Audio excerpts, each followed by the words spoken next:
Hello दोस्तों, आप सब लोग कैसे हैं। उम्मीद करते हैं आप सब लोग अच्छे होंगे, स्वस्थ होंगे। मेरे पास आई है हीरो स्प्लेंडर प्लस।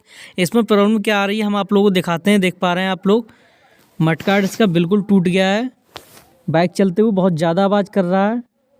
अगर आप लोगों के पास ऐसी प्रॉब्लम आए तो कैसे मडगार्ड को सही करें, हम इस वीडियो में आप लोगों को बताएंगे।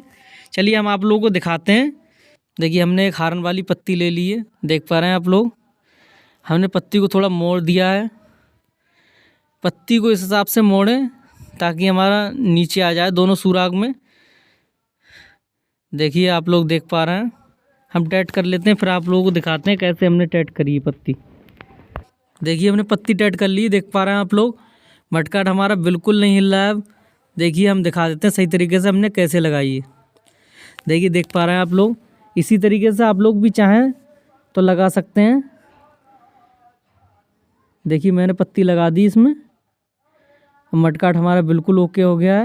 मैंने बोल्ट को उधर से टाइट कराया, आप लोग चाहें इधर से भी कर सकते हैं। अगर आप लोगों को वीडियो अच्छी लगी तो वीडियो को लाइक कर दें, चैनल को सब्सक्राइब कर दें, कमेंट करके ज़रूर बताना आप लोग वीडियो कैसी लगी आप लोगों को।